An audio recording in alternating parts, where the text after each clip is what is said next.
안녕하세요. 세무사로 일하고 있는 30대 여자입니다. 사람의 양면성에 대해 이야기할 때 소설인 지킬 박사와 하이드 씨에 많이 빗대죠. 낮에는 젠틀한 신사였던 지킬 박사가 밤이면 하이드 씨가 되어 온갖 끔찍한 일을 다 버리고 다닌다는 내용의 단편 소설이죠. 어릴 적 저희 집에도 지킬 박사와 하이드 씨가 있었습니다. 두 인격의 경계가 낮과 밤으로 구분되는 게 아니라 해고라는 인생의 고비 때문이었지만은요. 부유하진 않았지만 저는 제 어린 시절이 풍족하다고 생각을 했어요. 버스 기사로 일하시며 언제나 가족이 우선인 다정하신 아버지와 세상엔 두 딸밖에 없는 것처럼 모든 걸 자식을 위해 양보하시던 어머니. 그리고 제가 하는 건 늘 따라서 하고 싶어 하는 얄밉지만 그래서 더 애틋한 동생. 하지만 그 일상적인 행복도 오래가지 않았습니다. 저희 아버지에게 그리고 저희 가족에게 끔찍한 지옥이 시작됐어요. 제가 초등학교 2학년 때 그때는 제대로 알지도 못했습니다. 그냥 매일 아침마다 버스 운전을 하기 위해 나가시던 아버지가 어느 날부턴가 출근을 안 하셨어요. 나중에 알게 된 거지만 운전기사였던 아버지는 최악의 실수를 하셨습니다. 음주운전이 적발돼서 버스 회사에서 해고를 당하신 거였어요. 매일 아침 저희를 깨우시고 오늘도 열심히 공부하고 열심히 놀라던 아버지는 사라지고 매일 늦은 오후에 술을 마시면서 잠에서 깨고 또 술기운에 잠이 드는 아버지가 되었어요. 어머니는 당장 닥친 상황 때문에 아버지가 잠시 달라지신 거라고 생각하셨죠. 저희도 물론 언젠가 아버지가 다시 얼굴에 웃음이 가시지 않던 때로 돌아오실 거라고 믿었죠. 하지만 아버지 속의 지킬 박사는 영영 만날 수 없었습니다. 술에 만취가 돼서 잔뜩 달아오른 붉은 얼굴로 이를 구하자 같이 헤쳐나가자 하는 어머니를 때리는 하이드 씨만 남았어요. 어머니는 아버지에게 손으로 발로 나중에는 다 마신 술병으로 맞아가면서도 계속 아버지를 설득하시려고 했습니다. 어떻게든 생활비가 필요했기에 어머니는 매일 밤마다 아버지에게 맞아서 생긴 멍을 가리고 새벽에 우유 배달을 하시고 저녁에는 식당 서빙 일을 하셨어요. 그렇게 한 달, 두 달, 석 달, 반년이 넘어갈 때쯤 하루는 이유 없이 새벽에 눈이 떠졌습니다. 그날은 학교를 가지 않는 주말이었는데도 말이죠. 옆방에서 거실을 타고 들려오는 천둥 같은 아버지의 코 고는 소리 때문이었을까요? 아니면 저희 자매가 자는 방구석에서 다급하게 가방을 꾸리는 어머니의 초조한 숨소리 때문이었을까요? 저는 눈을 비비고 일어나 어머니에게 말을 걸었습니다. 엄마, 어디가? 라고요. 그랬더니 어머니는 저를 휙 돌아보고 잔뜩 긴장한 얼굴로 다가오셨어요. 그리고 잔뜩 목소리를 죽이고 제 얼굴을 쓰다듬으시며 말했습니다. 쉬, 오늘 학교 안 가잖아, 서우야. 다시 자. 엄마는 왜 안 자? 오늘도 일 가? 어머니는 말이 없으셨어요. 그냥 입고 있던 의옷 안주머니에서 10,000원짜리 지폐 몇 장을 제 손에 쥐어주시고 다 쉰 목소리로 그러셨죠. 이거 아빠한테 절대 들키지 말고 가지고 있다가 서영이랑 간식 사 먹든 학교 준비물을 사든지 해. 알았지? 어머니는 끝까지 어딜 간다고 말하지 않으셨어요. 불안함을 느낀 제가 잠도 잊은 채 일어나 어머니를 붙잡으니 그저 서우야, 엄마 이렇게 못 살아. 아빠가 매일 아빠를 너무 아프게 해서 엄마는 이제 이 집에서 못 살아. 서우 엄마가 아빠한테 맞는 거 봤지? 엄마가 얼마나 아픈지 알지? 라는 말만 하실 뿐이었어요. 어머니가 얼마나 괴롭고 힘들게 사는지 알지만 그래도 어머니가 저희 자매를 두고 어딘가로 가려는 그 모습이 무서워서 현관문 앞까지 쫓아가서 매달렸어요. 엄마, 우리도 데려가. 엄마 나도 데려가라고요. 어머니는 괴롭다는 듯 울고 계시긴 했지만 끝까지 저나 동생을 데리고 가지 않으셨어요. 끝내 그 적막한 집안에는 저와 하이드 씨만 남게 됐어요. 다행인지 불행인지 아버지는 남은 저희 자매에게 화풀이를 하진 않으셨어요. 그저 늦어도 너무 늦은 후회를 하실 뿐이었습니다. 다시 어머니를 데리고 오겠다고 외가댁이나 일하셨던 식당, 친하게 지냈던 아주머니들에게 찾아가긴 하셨어요. 하지만 어머니는 정말 세상에 원래 없었던 사람처럼 아버지에게서 숨었기에 찾을 수가 없었어요. 아버지는 직장도 잃고 이제 아내마저 떠나 버림받았다는 생각으로 더 끝없는 좌절 속으로 빠지셨어요. 끝내 제가 초등학교 고학년이 됐을 때 본인을 위로할 수 없었던 세상에 단 한 가지밖에 없던 것으로 인해 세상을 떠나셨습니다. 아버지는 간암이셨어요. 마지막을 앞두고 병원 침대 위에 아버지는 저희에게 사과를 하셨습니다. 서우야, 서영아, 아빠가 너무 미안하다. 너희한테 못난 모습만 보여주고 엄마를 찾아오지도 못해서 너무 미안해. 어쩌면 나 같은 건 우리 딸들 곁에 없는 게 더 나을지 모른다. 아빠가 하늘 날아가서 우리 서우랑 서영이 지켜줄 테니까 잘 살아야 돼. 알았지? 이 아빠가 너무 미안하다. 숨을 거두시기 전까지 계속 주문처럼 외던 미안하다는 말이 저에게 와닿지 않았습니다. 나중에 더 커서 생각을 해도 아버지는 죽기 전 본인의 커다란 죄책감을 씻어내기 위해 눈을 감기 직전까지 저희에게 용서를 구하셨던 건 아닐까라고 생각을 했어요. 그렇게 미안하셨으면 이렇게 떠나기 전에 잘해주지. 이제 와서 저 말이 무슨 소용이 있겠어요? 그저 처량하게 떠났지만 저희 기억엔 늘 끔찍한 하이드 씨였던 아버지를 자식으로서 용서해야 한다는 부담만 생길 뿐이었으니까요. 그리고 아버지가 하늘에서 우리를 지켜주신다는 얘기도 전혀 믿지 않았습니다. 이제 세상에 남은 나와 내 동생은 나 스스로 지켜야 한다는 걸 중학교에 들어가기도 전에 알았어요. 하지만 기적적으로 갈 곳 없는 저희 자매를 받아줄 곳이 생겼습니다. 바로 고모와 고모부였어요. 원래 고모는 아버지와 살 때도 아무도 들여다보지 않는 저희 집에 오는 유일한 사람이었거든요. 아마 고모가 안 계셨다면 아버지가 암으로 돌아가시기 전에 저희 자매가 잘못됐을 수도 있었을 것 같아요. 고모와 고모부는 사촌 언니와 오빠도 키우고 있었지만 저희 자매를 가족이 아닌 남의 손에 키우게 하고 싶지 않으셨나 봐요.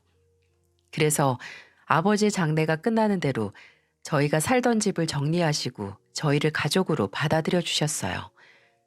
본인 자식과 남의 자식을 차별 없이 키우는 게 얼마나 힘든 일일까요? 저희 고모와 고모부는 그 힘든 일을 해내신 분들입니다. 특히 저에게는 더욱 각별한 믿음을 갖고 계셨어요. 중학교에 들어가면서부터 제 성적이 빛을 보기 시작했거든요. 제 성적표를 본 고모는 뭔가 결심하신 듯 저를 학원에 보내주신다고 하셨어요. 나이는 어렸지만 염치가 있었던 저는 안 다녀도 된다, 독서실 다니겠다고 했지만 고모는 고개를 저으시며 아주 단호하게 말씀하셨어요. 서우야, 너 같은 사람은 공부를 해야 해. 남들하고 같은 수업 듣는데 성적이 잘 나오는 거? 그거 굉장한 재능이야. 고모는 그 재능을 키워주는 것 뿐이고, 그래야 나중에 좀 더 편하고 좋은 조건으로 너 하고 싶은 거 찾아서 살지. 괜히 죄송해하거나 눈치 볼 거 없어. 너처럼 어린애가 어른 도움 받는 건 당연한 거고 나는 네 고모니까. 그런 이야기를 들었을 때도 괜히 이 집의 군식구로서 생기는 죄책감은 나아지질 않았어요. 제가 어떻게든 고모와 고모의 가족들에게 보상할 수 있는 방법을 찾았죠. 고모와 고모부는 늘 오르는 제 성적만 보시면 박수를 치시면서 좋아하셨기에 그 당시 제가 눈에 보이는 걸로 보상할 수 있는 건 갖춰진 조건에 맞춰서 공부를 하는 거였어요. 또 저희 가족이 망가져버린 이유도 어찌 보면 다 그 돈 때문이었다는 생각이 들어서 나중에 크면 무슨 길로든 성공을 해서 돈을 많이 벌고 싶기도 했고요. 저는 고모와 고모부의 도움과 응원으로 무사히 좋은 대학에 들어가서 세무사가 될 수 있었어요. 왜 많고 많은 직업 중에 세무사라고 물으신다면 글쎄요. 그냥 단순하게 돈과 가까이 있고 싶어서 그런 걸까요? 제가 첫 직장인 세무사 사무실에 취직을 하고 처음 받은 월급은 딱 30만 원을 제외하고 다 고모께 드렸습니다. 물론 그 돈을 받은 고모와 고모부는 절대 못 받는다고 이 돈을 어떻게 받냐고 하셨고요. 그리고 그때 저는 10년도 더 전에 고모에게 들었던 말을 그대로 말씀드렸습니다. 갈 곳 없는 저랑 서영이 키워주신 고모랑 고모부한테 이 정도 해드리는 건 당연한 거예요. 저는 고모랑 고모부 딸이나 다름없으니까요. 예, 그래도 이걸 어떻게, 네 마음은 잘 아는데 우리가 이거 받자고 너 공부시켰겠어? 아닌 거 알죠. 다 저 잘 살라고 도와주신 거잖아요. 근데 저 혼자 잘 살고 싶지 않아요. 저 이렇게 한 사람 목 잘 할 수 있게 옆에서 응원해 주신 두 분이랑 함께 잘 살고 싶어요. 그리고 이번뿐만이 아니라 두 분이 저한테 주셨던 것처럼 앞으로도 보답해 드릴게요.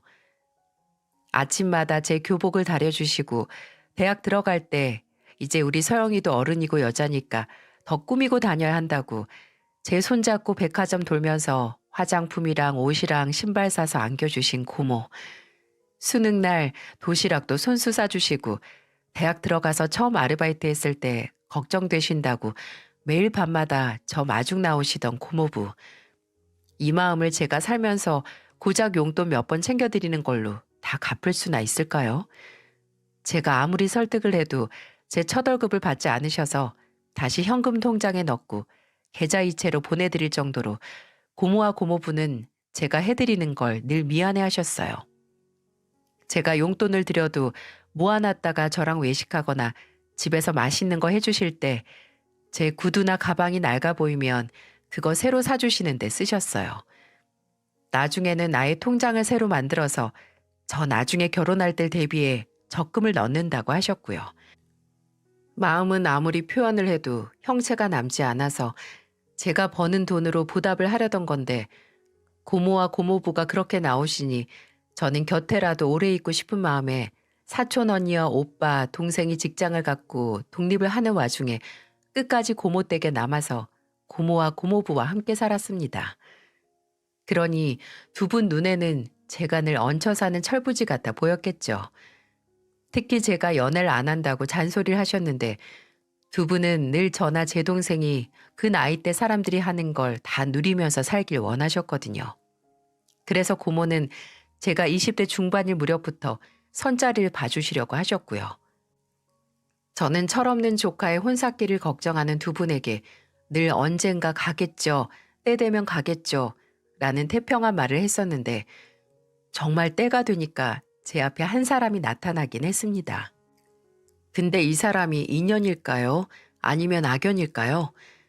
그 사람은 제가 친구를 따라간 모임에서 만난 사람이었어요. 소개하는 자리가 아니라 정말 얼굴 아는 사람들끼리 술 한잔하는 자리였는데 첫인상은 안경이 참 잘 어울리는 사람이었다는 겁니다. 근데 다음 날 친구가 그러더라고요. 그 안경 쓴 남자가 절 소개시켜 달라고 했다고요.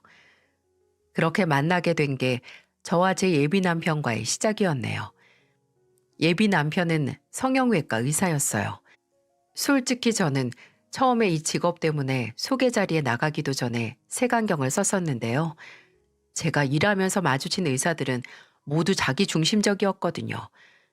뭔가 세상이 본인들 위주로 돌아간다고 믿는 느낌? 심지어 그 중에서도 돈 잘 버는 걸로 유명한 성형외과 전문이라니 괜히 좋아서 나갔다가 무시만 받고 돌아오는 거 아니야? 하는 생각이 들었어요. 근데 직접 1대1로 만난 예비 남편은 그런 제 생각이 부끄러울 만큼 겸손하고 또 검소한 사람이었어요. 입고 있던 수트도 좀 오래돼 보이기도 했고 안주머니에서 나온 지갑도 세월의 흔적이 역력하더라고요. 말하는 것도 조곤조곤 한마디 한마디에 사려 깊은 게 느껴지는데 아, 이 사람은 좀 다르구나 하는 느낌이 왔어요.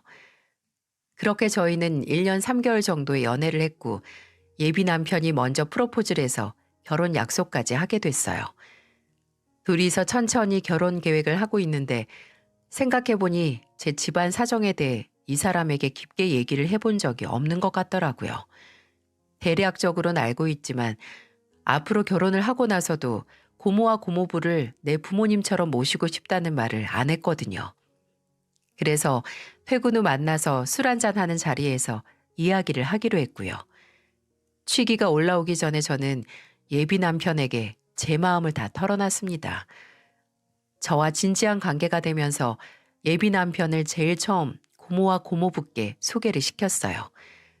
그 이후로 자주 두 분을 모시고 넷이서 식사도 하고 예비 남편이 따로 선물을 준비해서 챙길 정도로 생각을 하긴 했지만 혹시 이해를 안 해주면 어떻게 하나 했습니다.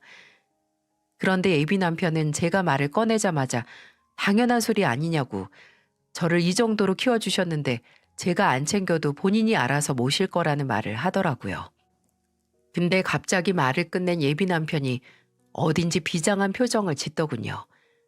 그리고 그 자리에서 더 할 말이 남은 사람처럼 앞에 있는 잔을 다 비우고 직원을 불러 사장님, 여기 소주 한 병이랑 골뱅이 무침 하나 가져다 주세요. 라고 하는 겁니다.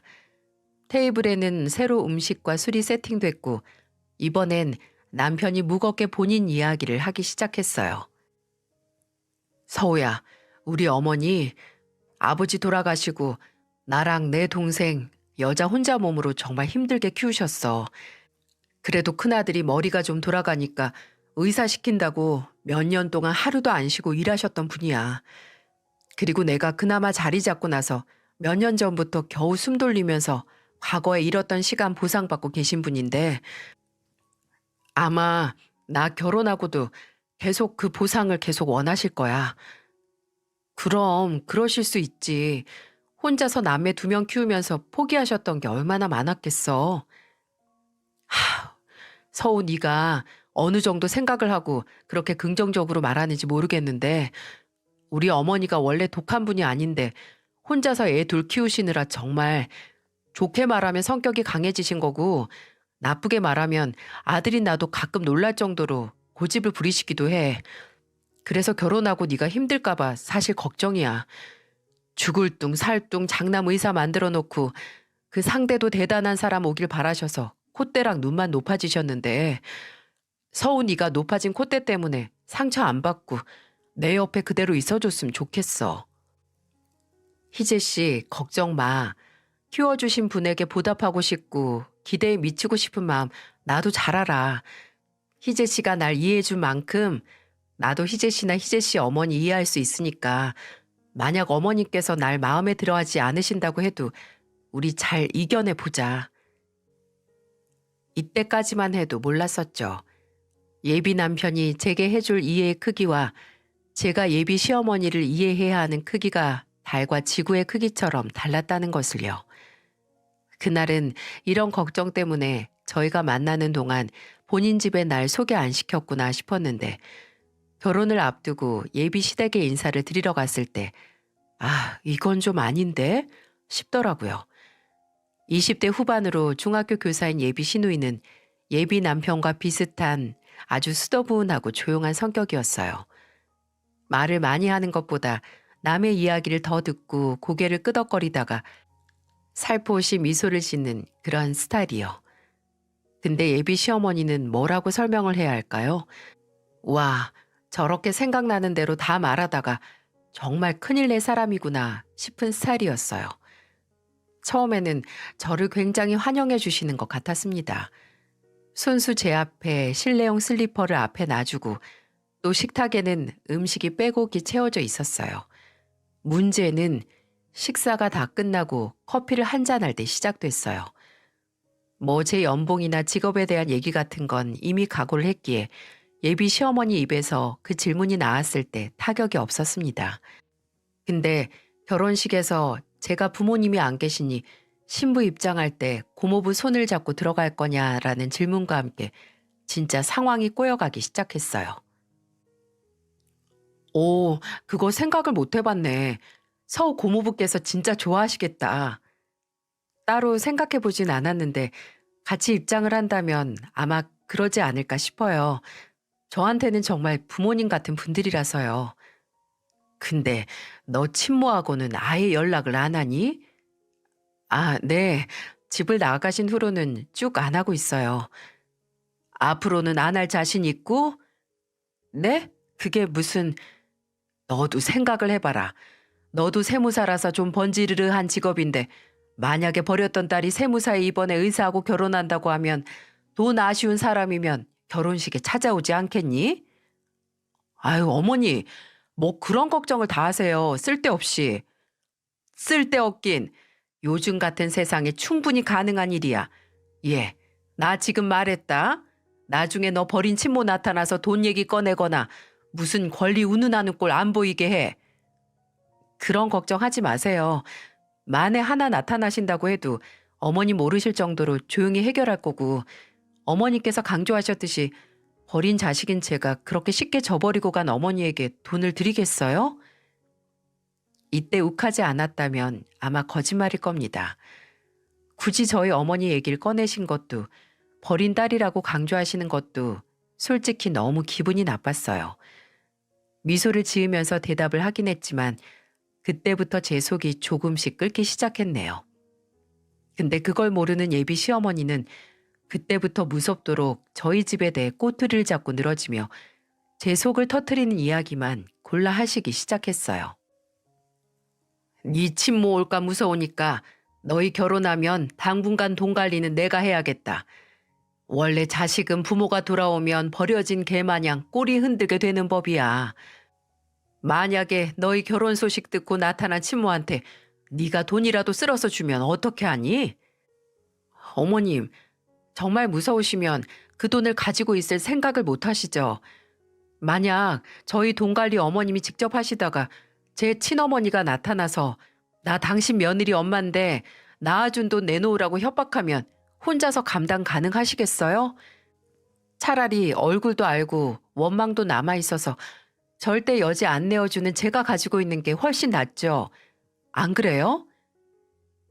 아무리 생각해도 새로 들어오는 며느리가 본인 아들 재산 탕진할까 의심돼서 경제권을 넘기라는 소리 같은데 제 집안 사정을 들먹이며 괜히 둘러 말하는 게 너무 짜증이 나더라고요. 그리고 이것뿐만이 아니었어요. 너희 결혼할 때 뭐 준비해야 하나, 뭐 식장은 어디가 좋고 이런 거 다 기억해뒀다가 희연이 결혼할 때 다 넘겨줘. 어차피 희연이 결혼하면 오빠가 결혼자금 지원해주면서 그런 것까지 알려주는 거지. 20대 후반인 시누이 결혼까지 떠넘기려고 했습니다. 근데 이건 옆에서 예비 시누이가 엄마는 별소리를 다 한다고 내 결혼을 왜 오빠랑 새언니가 책임지냐고 내가 알아서 할 테니 이상한 소리 하지 말라고 해서 다행이었죠. 근데 이 무수한 헛소리들 중에 단연코 제 머리를 지끈거리게 하는 문제가 있었으니 바로 저희 신혼집 문제였습니다. 알다시피 이제 너희 결혼하고 희연이제도 결혼해서 나가면 이 넓은 집에 딸랑 나 혼자 남아. 근데 이 집도 어차피 희재 제가 해준 건데 못하러 내 아들이 돈 2번 써가면서 집을 또 구하니? 어차피 남는 방도 있고 희재가 쓰던 방도 있으니까 들어와서 살아. 어머니, 무슨 합가를. 아니 그건 저한테도 먼저 말 안 하셨잖아요. 근데 왜 갑자기 여기서 얘기를 꺼내세요? 당황스럽게. 당황스럽기는 내가 왜 여기서 꺼내겠냐? 다 저거한테 단단히 당부할 게 있으니까 그렇지. 믿겨지실지 모르겠지만 여기서 예비 시어머니가 말한 저거는 바로 저입니다. 예비 시어머니는 저거라고 말하며 제게 삿대질을 하시곤 말을 이어나갔어요. 아니 젊은 니들이 더 잘할 거 아니야. 젊은 부부 요새 뭐 동창회다 모임이다. 그리고 뭐 카톡이다 회사에서까지 바람상대 찾아서 불륜하는 거. 나는 어떤 년이 내 아들 두고 그런 더러운 짓 하는 꼴 죽어도 못 보니까 너 여기서 애 낳기 전까지만 살다가 애 낳고 나가서 살든지 해. 내가 같이 살면서 좀 두고 봐야 할 것 같으니까 방세 낸다 생각하고 나한테 다달이 용돈 주면 되겠네. 150, 200? 뭐 이건 천천히 상의하도록 하고. 어머니, 어떻게 사람을 앞에 두고 그런 말 하세요? 서우가 뭘 어쨌다고 벌써 바람이니 뭐니 하면서 사람을 의심하냐고요? 아이고 귀 아파라. 너 왜 나한테 빽 하고 소리 질러? 이 엄만 다 너 걱정돼서. 그게 저 걱정해서 하는 말이에요? 잘 키운 의사 아들 덕 며느리가 다 채갈까봐 무서워서 하는 말들이잖아요. 아이고 그 소리 좀 그만 질러. 예, 네가 말해봐라. 너 아까부터 살살 웃으면서 내 말 무시하는 것 같은데 제대로 대답 좀 해봐. 너도 나중에 자식 낳아서 키우면 내 말 다 이해할 테지만 내가 너한테 지금 못할 소리라도 했니? 이때 순간 움찔하긴 했어요. 예비 시어머니의 말대로 정말 무시하고 있긴 했거든요. 어차피 저는 예비 시어머니와 함께 사는 게 아니고 예비 남편을 보고 하는 결혼이기에 옆에서 저 대신 썽을 내고 있는 예비 남편이 있다면 이 결혼이 못할 정도는 아니겠다 해서 예비 시어머니는 그냥 실컷 하고 싶은 얘기 하시도록 내버려 두던 참이었어요. 그런데 그걸 콕 집어내시니 저도 제 입장을 단호하게 말을 했죠. 다른 건 모르겠고 어머님이 저를 굉장히 마음에 안 들어 하고 계신다는 건 알겠어요. 무슨 선녀와 나무꾼도 아니고 애 낳고 나서 믿을 테니까 그때 분가하라고요? 어머님, 저 어머님하고 첫 단추 잘 꿰고 싶어요. 시작이 좋은 만큼 끝이 좋으니까요. 근데 어머님은 아무래도 첫 단추부터 제 길을 잡으려고 하시는 건지 아니면 여기서 떨어져 나가라고 이러시는 건지 정말 모르겠어요. 결혼 인사드리러 왔는데 어머님 말씀 듣고 아예 이 결혼을 다시 생각해 봐야 하나 싶네요. 뭐? 그럼 너 뭐야? 고작 이런 얘기 좀 들었다고 내 아들이랑 파혼하겠다고? 건방진 것 같으니라고. 너 어디 가서 네 조건에 의사 만날 수 있을 것 같아? 제 조건이 어때서요? 어머님, 솔직히 지금 이런 대화를 나누는 것도 저 너무 놀랍네요. 직업이 무슨 옛날 예적 신분제도인가요? 그냥 돈 버는 일 중 하나인 건데 어머님 혼자 무슨 대단한 계급사회에서 사는 것처럼 말씀하시네요. 어머님, 그런 생각 고치지 않으시면 아마 제 뒤에 어머님 아들이 결혼한 여자 또 데려온다고 해도 다 저처럼 도망갈걸요? 어머님한테 선녀 뺏기기 전에요. 아마 여러분은 제가 이 만남 후에 바로 파혼을 했다고 생각하시겠죠? 근데 놀랍게도 아닙니다. 예비 남편이 정말 무릎 꿇고 사정을 했거든요. 저는 그날 그렇게 시댁을 박차고 나왔지만 저를 따라온 예비 남편은 미안하다. 나도 어머니가 왜 저러시는지 모르겠다. 내가 어떻게든 설득해서 결혼 후에 어머니가 절대로 우리 생활에 관여하지 못하도록 하겠다고 저를 어떻게든 붙잡으려고 하는 겁니다. 제가 보기엔 이미 끝났었거든요. 예비 시어머니는 제 마지막 말에 찬물을 연거푸 마셔도 열불까지 내셨는데 저는 이미 당신 어머니도 나를 아예 며느리로 생각 안 하실 거라고 시간 낭비하지 말자고 했죠. 근데 남편이 절대 그럴 일 없다고, 그렇다 하더라도 본인이 어머니 마음을 돌릴 테니 기다려달라고 하더라고요. 그 약속처럼 정말 남편은 이틀 뒤에 제게 예비 시어머니께서 결혼 반대 안 하실 거라고 상견례 날짜를 잡자고 하셨다는 겁니다. 아니, 그런 일이 있었는데 어떻게? 제발 한 번만 본인을 믿어달란 예비 남편의 간절한 부탁에 저는 상견례 날짜를 잡았습니다. 상견례 당일 예약한 레스토랑에서 가족들끼리 마주 앉았을 때 솔직히 너무 놀랐어요. 예비 남편이 믿어달라는 그 말이 정말이었던 것처럼 분명 저를 보자마자 바로 그날 일에 대해 한마디라도 할 것 같았던 예비 시어머니가 정말 아무 말도 없이 가만히 자리를 지키고 계시기만 하셨어요. 다른 가족들이 화기애애하게 서로 대화를 해도 그 사이에서 너무 얌전히 계셔서 오히려 불안하기까지 했고요. 대체 무슨 말로 예비 남편이 구워 삶았나 궁금해지기 시작했습니다. 근데 그 말이 뭐든 약발은 그리 길지 않았네요. 모르는 사람만 만나도 제 자랑을 하는 저희 고모부는 그날도 예비 시댁 식구들 앞에서 제 자랑을 하셨어요. 제가 민망해서 고모부라고 불러도 고모부는 마치 조카를 자랑하는 자리 마냥 신이 나셔서 제가 어렸을 때 있었던 얘기를 풀어내기 시작하셨어요. 서우가 첫인상은 좀 조용하고 무뚝뚝한 것 같지만 속은 얼마나 깊은지 모릅니다. 서우가 중학교 다닐 때 그 비 오는 날이었나? 저녁에 퇴근해서 차 끌고 아파트 단지로 들어섰는데 저기 우리 서우가 보이는 거예요. 우산을 들고 천천히 가길래 태우고 가려고 했더니 아유, 옆에 이 보행차 있잖아요. 어르신들 밀고 다니시는 그걸 밀고 천천히 가는 할머니 우산을 씌워드리느라고 같이 발 맞춰서 천천히 가던 거였어요. 제가 그거 보고 참 우리 서우 잘 컸다, 참 잘 키웠다 했습니다. 저는 잘 기억도 안 나는 옛날 얘기를 하는 고모부 덕분에 분위기가 좀 유해지는 것 같았는데 그런 고모부를 빤히 바라보던 예비 시어머니가 불현듯 이런 얘기를 하시면서 산통을 와장창 하고 깨버리셨네요. 근데 그렇게 어른 공경하는 마음이 그리 오래는 안 갔나 봐요. 네? 사부인, 그게 무슨 말씀이신가요? 어머니, 아니 우리 집에 왔을 때는 어른 앞에서 예의범절 쌈 싸먹은 것처럼 말 한마디를 안 지길래 얘는 원래 그런 앤가 보다 했는데 어렸을 땐 달랐다고 해서 궁금해서요. 예, 세아가 너 도대체 무슨 일이 있었길래 그렇게 싸가지가 없어졌니?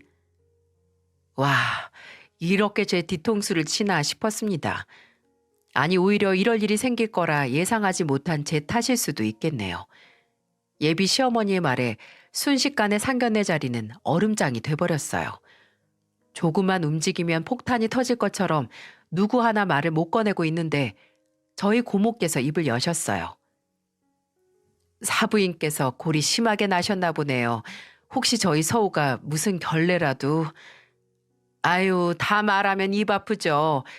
돈 관리 나한테 맡기라고 해도 싫다.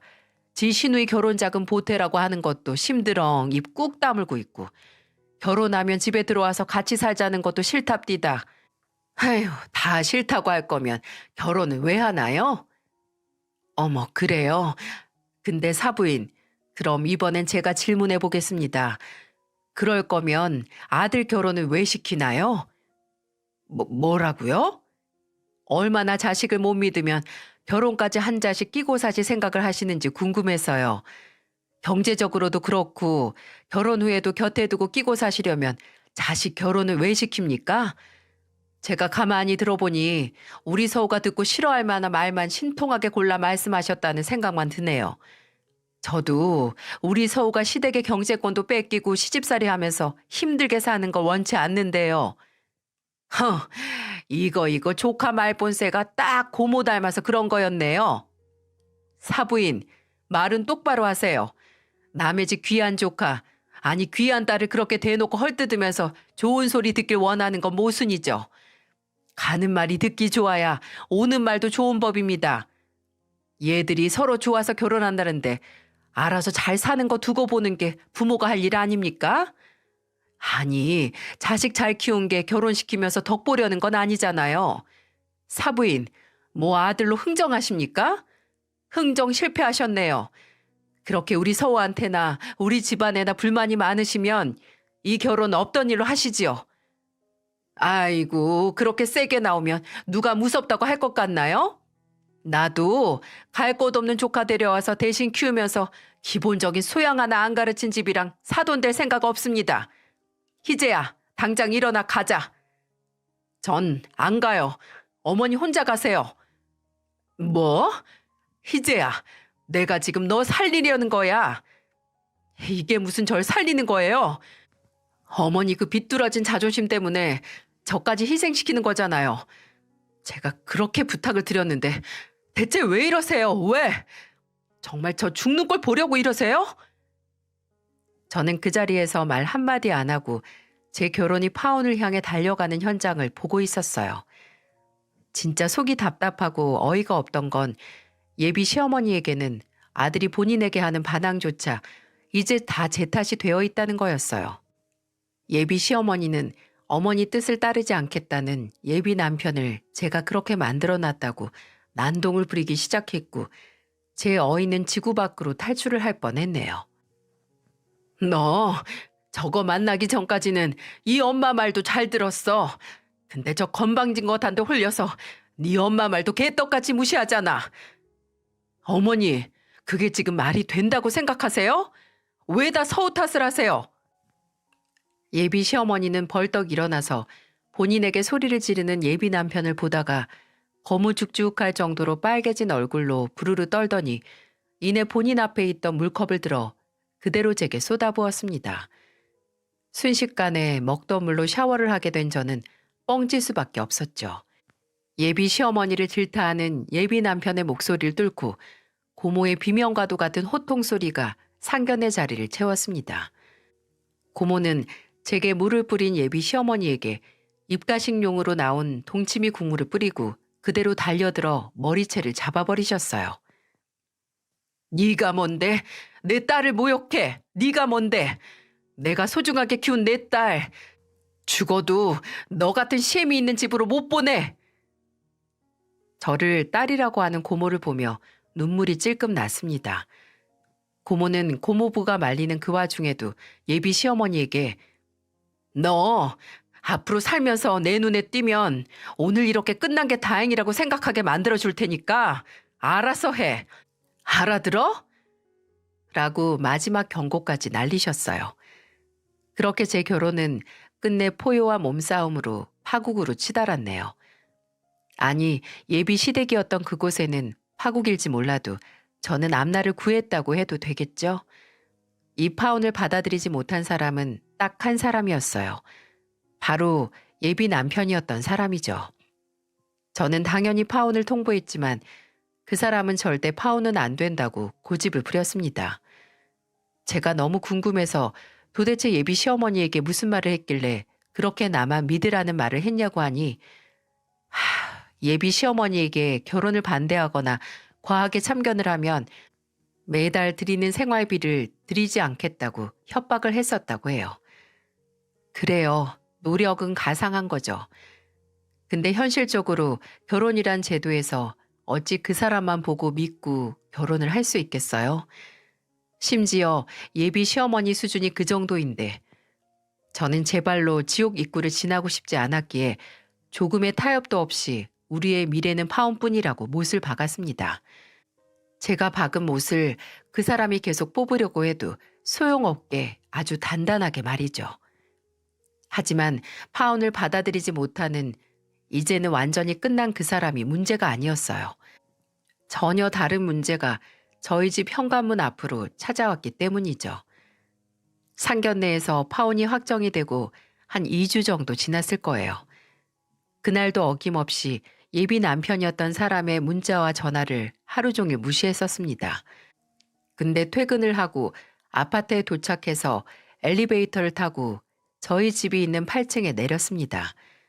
내렸는데 엘리베이터에서 내리자마자 저희 집 쪽에서 소란스러운 소리가 들리는 거예요. 저는 또 그 사람이 고모와 고모부를 설득하기 위해 찾아왔나 싶었죠. 그래서 들어가서 정말 이번에는 경찰을 불러서라도 끝을 내야겠다라고 생각을 했는데 저희 집 현관문에 있는 낯선 신발은 아무리 봐도 여자 신발인 거예요. 뭐지 싶은 마음에 현관을 지나 거실로 가고 있는데 고모와 고모부는 정말 처음 보는 무서운 얼굴로 거실 한가운데 일어서 계시고 두 분의 매서운 눈초리 끝에는 60대 정도로 보이는 여자가 한 명 있었어요. 차라리 기억이 아예 지워져서 못 알아봤으면 했지만 보자마자 저는 알 수 있었습니다. 그 여자의 얼굴은 저와 제 동생의 얼굴과 너무 닮아 있었거든요. 저희 자매와 닮은 그 여자는 집으로 들어서는 저를 보고 목소리를 떨며 외쳤습니다. 서우야 라고 말이죠. 그 여자의 외침에 고모와 고모부도 저를 발견을 하셨고 저는 그 자리에 굳어서 세 사람의 시선에 갇힌 것 같았어요. 정말 어렸을 때는 나와 내 동생을 두고 이 세상에서 사라진 어머니를 만나면 물어볼 게 많았어요. 내 생각은 하루에 얼마나 했을까? 내가 매일 뭘 먹고 학교 생활은 잘하나? 남자친구는 생겼고 나를 얼마나 보고 싶어 했나? 뭐 그런 거요. 근데 막상 30 중반이 돼서 마주하니 물어볼 말이 한 가지밖에 생각이 안 났어요. 왜 나타난 거지? 이제 와서? 그런 마음을 모르는 여자는 혼자 감동적인 재회 순간을 만끽하고 있는 것처럼 보였어요. 아휴, 우리 서우 참 예쁘게 자랐다. 정말 잘 자랐어. 가증스럽게 서우한테 아는 척하지 마. 네가 무슨 염치로, 무슨 권리로 서우한테 말을 걸어? 형님, 내가 형님 동생 손에 맞아 죽기 전에 그렇게 애들 떠났어도 나 서우 엄마예요. 그런 소리 하지 말아요. 뭐? 누가 서우 엄마야? 지 혼자 잘 살겠다고 그 어린 것들 다 버리고 갔으면 평생 애들 앞엔 나타나지 말았어야지. 너 도망가서 어떤 논팽이랑 살림도 차렸다며? 그 사이에 자식도 낳았으면서 그 자식들이랑 살 것이지. 왜 다시 서우 앞에 나타나서 안 그래도 힘든 애를 더 힘들게 해? 너 목적이 뭐야? 뭐 때문에 나타났냐고? 고모의 말에 엄마, 아니 그 여자는 입술을 잘근잘근 깨물더니 제 쪽으로 몸을 돌리더니 다리를 베베 꼬아가면서 20여 년이 흐른 이때 제 앞에 나타난 이유를 말했어요. 서우야, 너 엄마 많이 원망할 거라는 거 알아. 근데 엄마도 그때 살라고 한 선택이었어. 그 선택으로 내 사랑하는 딸들 크는 거 못 보는 희생을 치렀지만 엄마한텐 그때 그 방법밖에 없었어. 그래서요. 나한테 지금 하고 싶은 말이 뭔데요? 그게 지금 엄마랑 사는 아저씨가 많이 곤란한 상황이야. 나쁜 사람은 아닌데 살겠다고 뭐 좀 하려다가 오해가 생겨서 너 이번에 결혼한다며? 축하한다. 세무사까지 되고 이제 의사 남편까지 만나다니 우리 딸 팔자 확 폈네. 엄마하고 다르게. 야, 이거사. 헛소리 하지 말고 용건이나 말하고 어서 사라져. 서우야, 그 아저씨가 지금 합의금이 당장 필요한 상황인데 정말 너무 염치 없는 부탁인 거 알지만 이 엄마 딱 4천만 원만 도와줄 수 있니? 이렇게 부탁할게. 그래도 너 어렸을 때까지 키워준 게 나잖아. 나 없었으면 너 여기 있었을 것 같니? 제가 대답을 할 필요도 없었습니다. 그 여자가 말을 끝내자마자 고모가 거실에 있던 화병에 꽃을 뽑아내고 그 화병에 있는 물을 그 여자에게 다 뿌려버렸거든요. 그뿐만 아니라 현관 쪽에 걸려있던 구두 주걱을 들고 와서 그 여자에게 매타작하듯이 휘둘러 집에서 쫓아내버렸어요. 제 입으로 그 여자에게 당신이 없었기에 이렇게 잘 컸다 라는 말을 할 기회도 없었네요. 저는 처음 고모 댁으로 찾아온 그 여자를 마주했을 때 예전에 나를 떠나기 전에 어머니의 모습이 있어서 단박에 알아봤다고 생각을 했는데 본심을 드러낸 그 여자를 다시 보니 짙은 화장에 머리는 젓갈색으로 물들인 그 모습이 눈에 들어오면서 저 여자는 예전의 내 엄마가 아니라는 걸 확신할 수 있었어요. 돌아가신 아버지만 우리 집안의 지키랜 하이드라고 생각했는데 알고 보니 우리 집안에는 밤마다 사람 같지 않은 짓을 하는 하이드 씨가 2명이나 있던 거였어요. 저는 그 여자가 제 직장까지 찾아올 걸 각오했지만 의외로 쉽게 포기를 한 건지 직장에도 집에도 다시 찾아오지 않았어요. 집은 고모가 지키고 계셨기에 그러려니 했는데 근데 나중에야 그 여자가 쉽게 포기를 한 이유를 알 수 있었답니다. 고모부께서 시간이 조금 흐른 후 제게 말씀해 주셨어요. 그 여자는 제가 없을 때 몇 번 고모를 찾아왔고 나중에는 제 직장까지 가겠다고 고모를 협박해서 참다 못한 고모가 그 여자에게 100만 원을 쥐어주며 이걸로 합의를 하자고 하셨다고요. 더 이상 딸 인생 더 망치지 말고 다시 한 번 더 서우나 서영이 앞에 나타나면 애 버리고 간 동안 잊고 있던 양육비로 소송을 걸 거라고 으름장을 두셨다고 해요. 그게 성립이 될지는 모르겠지만 돈 100만 원 없는 것보다 이거라도 받아야겠는지 그 여자는 정말 그 돈을 받고 떨어져 나갔고요. 자식을 위해 돈 100만 원을 버리는 사람과 자식보다 돈 100만 원을 택한 사람, 누가 진정한 부모라고 할 수 있을까요? 상처는 정말 상처로 덮이는 건지 그 여자가 다녀간 후 파혼이라는 사건은 제 안에서 별것도 아닌 게 되어버렸어요. 심지어 파혼 후 예비 시어머니였던 사람이 저를 찾아왔을 때도 별로 놀랍지도 않았어요. 그저 자조적으로 와, 나 인기 많네 라고 코웃음을 쳤죠. 처음 만나러 갔을 때 제가 제 명함을 드린 적이 있었는데 거기 적힌 사무실 주소를 보고 찾아오셨더라고요. 퇴근 시간을 30분 앞두고 로비에서 저를 찾는 손님이 왔다길래 내려갔는데 예비 시어머니였던 거죠. 잠시 대화를 나누자는 말을 듣고 카페에 자리 잡고 앉아 들을 얘기도 아닐 것 같아서 그냥 로비에 비치된 의자에 마주 앉아서 어디 한번 해보시라고 했어요. 그래, 내가 네 뜻도 알고 우리 희재 마음도 이제 알았으니까 적당한 합의점을 찾자. 내가 너한테서 경제권도 안 가져가고 합가도 안 해도 되니까 그냥 다달이 간단하게 가계부 작성해서 나 보여주면 돼. 나도 우리 아들이 힘들게 번 돈이 잘 모이고 있나 확인을 해야 하지 않겠니? 이게 뭐라고 아주 100번 양보해주는 척 하면서 말을 하나요? 연달아 터진 충격적인 사건들로 인해 스트레스가 많이 쌓인 건지 그 얘기를 듣자마자 미친 듯이 웃음이 나기 시작했어요. 저는 로비에 제 웃음소리가 울릴 정도로 깔깔깔 웃어버렸고 예비 시어머니는 세상 당황한 얼굴로 저를 쳐다보더군요. 저는 그 얼빠진 얼굴에 말했습니다. 아직도 정신을 못 차렸어요? 파혼을 한 이유는 돈 관리나 합가 뭐 이런 문제가 아니고 그냥 당신 그 자체 때문이에요. 내가 결혼하기로 했던 그 남자가 당신 아들이라서 당신이 시어머니라서 내가 파혼한 거니까 이런저런 조건 붙여가면서 설득할 생각 접으세요. 그리고 지금 본인이 하는 일이 자식을 위한 일이라고 생각하나 본데 그거 당신 자식, 당신 아들 죽이는 일이에요. 지금 당신 아들이 얼마나 힘들어하는지 눈에 들어오지도 않죠? 정신 차리세요. 그러다가 정말 그렇게 소중한 아들 평생 잃을 수 있으니까. 저는 야, 너 저기 안 서? 이리 안 와? 하면서 절 부르는 소리를 다 무시하고 다시 사무실로 올라왔어요. 몇 주 후에 예비 남편이었던 그 사람에게서 집을 나왔다고 연락이 왔지만 그 말에 호응을 하지 않았어요. 그저 그곳에서 빠져나온 걸 축하한다. 앞으로 잘 살아라. 라는 말만 했을 뿐이죠. 하지만 그 사람은 이제 집을 나왔으니 어머니하고도 마주칠 일이 없고 다시 결혼 이야기를 꺼내길래 너무 답답해서 물었어요. 대체 왜 이렇게까지 하냐고요.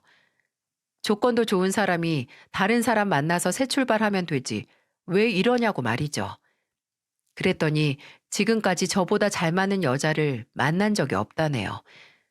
현실적인 만큼 착하고 다정한 여자 앞으로 다시 못 만날 것 같다고 제가 마지막이랍니다. 참 절절한 말이었지만 그렇다고 다시 예비 시어머니였던 사람과 다시 엮일 가능성을 0.1%라도 높일 짓을 자행할 정도로 마음이 움직이진 않았어요. 그렇게 말해도 우리에게 미래는 없다고 잘 살라고 하고 전화를 끊어버렸네요. 그 후로는 연락이 없는 걸로 봐서 그 전화가 그 남자에게는 최후의 수단이었나 봐요. 어쨌든 엄밀히 따지면 그 사람에게 잘못은 없었기에 이 자리를 빌어 같은 인간으로서 그리고 한때 사랑했던 사람으로서 앞으로의 앞날을 응원하고 싶습니다. 순식간에 인생의 파란이 밀려온 것 같아서 지금도 가끔씩 멍해질 때가 있어요. 그래도 살아온 인생만큼 스스로 멘탈이 꽤 강하다고 자부했는데 아직 좀 부족한가 봅니다. 그래도 그런 저를 지지해주는 제 가족, 저희 고모와 고모부, 그리고 동생과 사촌들이 있어서 그나마 버틸 수 있었어요.